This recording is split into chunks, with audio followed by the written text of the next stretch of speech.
The last letter. In a small, picturesque town, Emily and James were childhood sweethearts.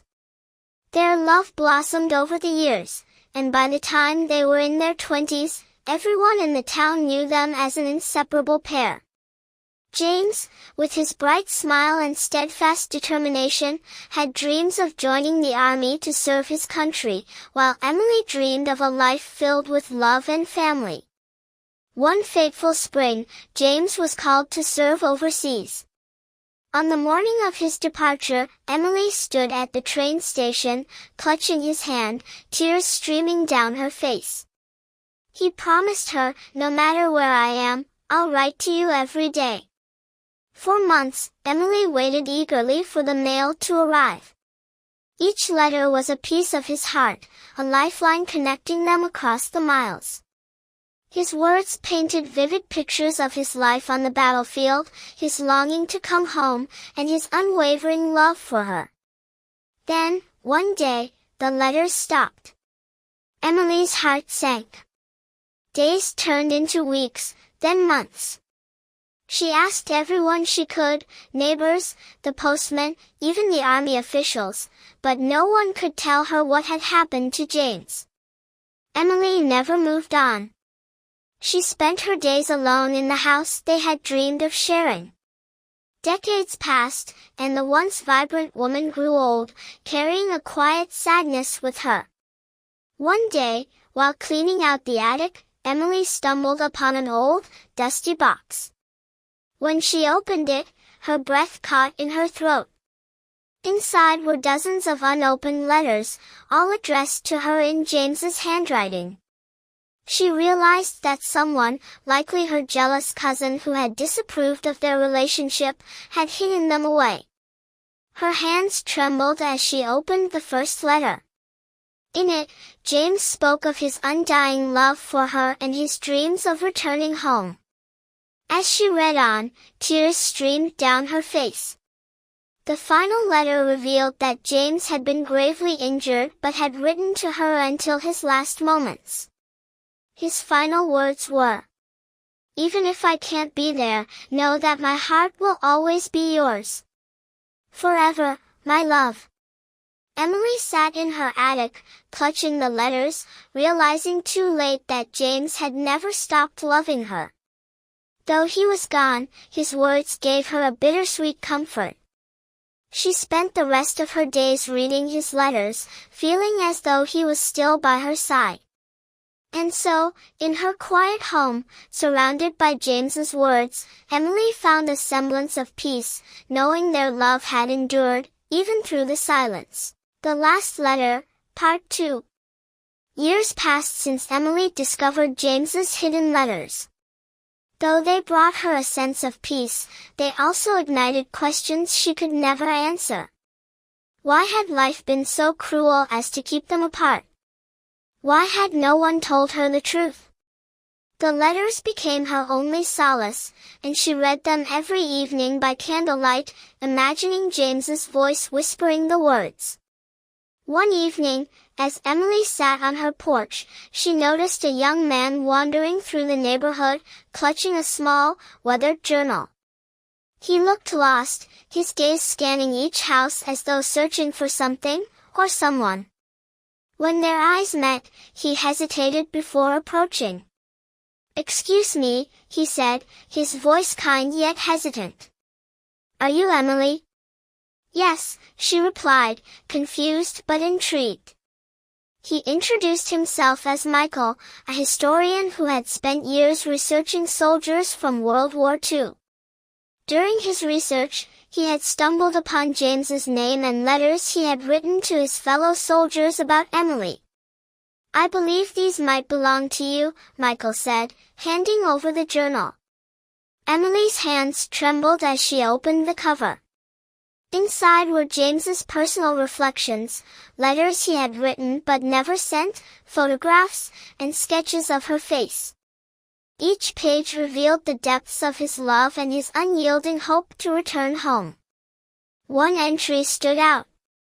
"If this journal ever finds its way to Emily, I want her to know that she was my strength, my light in the darkness." Even if I never return, she is the reason I fought so fiercely.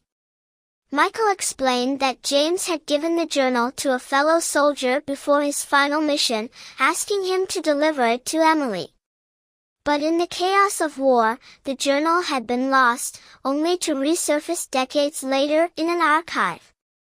Tears streamed down Emily's face as she clutched the journal to her chest. For the first time in years, she felt as though James had truly come home to her. Over the next few months, Emily and Michael worked together to piece together James's life during the war. They visited memorials, retraced his steps, and connected with descendants of the soldiers James had served with. Through this journey, Emily found a new purpose, not just to honor James's memory but to ensure that no love story like theirs would ever be forgotten. One day, Michael surprised Emily by organizing a small ceremony in the town square. Friends, neighbors, and even strangers gathered to honor James and the other soldiers who had never made it home. At the center of the square was a bronze plaque engraved with James's words. "Love endures, even across time and silence." Emily stood before the crowd, clutching James's letters and journal. Her voice trembled as she spoke. "James may not have returned to me in life, but through his words, he's always been with me. And now, his love will live on in all of us." Part 3. Years after Emily's passing, the story of Emily and James became a cherished tale in their small town. Their love, preserved through letters, a journal, and a bronze plaque in the town square, inspired countless visitors. Among them was a young writer named Clara, searching for a story that could speak to the world. Clara had heard whispers of Emily and James's story while visiting her grandmother, who had attended the memorial ceremony years ago. Intrigued, Clara sought out every piece of the story she could find. She spent days in the town library reading old newspapers, spoke to townsfolk who had known Emily, and eventually gained access to Emily's preserved letters and James's journal, now kept in a small museum dedicated to the couple. As she read through James's heartfelt words and Emily's own reflections, Clara felt as though she were living their story. The love, the loss, the unyielding hope, it resonated deeply with her. She decided to turn their story into a book, believing it could inspire a wider audience. Months turned into years as Clara poured her heart into writing. The book, titled The Last Letter, intertwined James's letters, Emily's perspective, and the legacy of their love. When it was finally published, it became an instant bestseller. Readers across the world were captivated by the idea of a love so profound it transcended time, war, and even death. But something unexpected happened.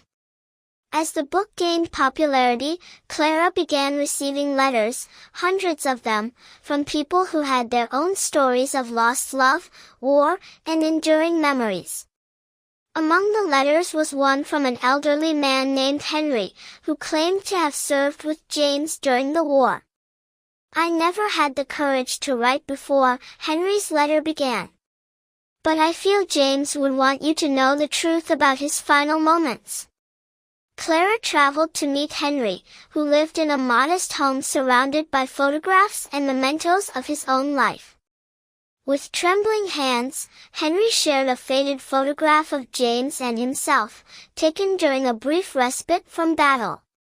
"James was the bravest man I ever knew," Henry said, his voice thick with emotion. "He spoke about Emily every day. She was his strength. Even when he was injured, he refused to give up because he wanted to see her again." Henry revealed that James's final words, spoken in a quiet field as the sun set, were about Emily. "Tell her I'll wait for her. Wherever I am, she'll find me."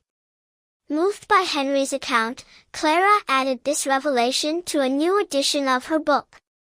She also ensured that Henry's story and the bravery of the soldiers who had served with James were honored.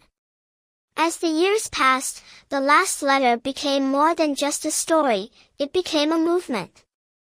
People began leaving letters at James and Emily's memorial, sharing their own tales of love, loss, and hope.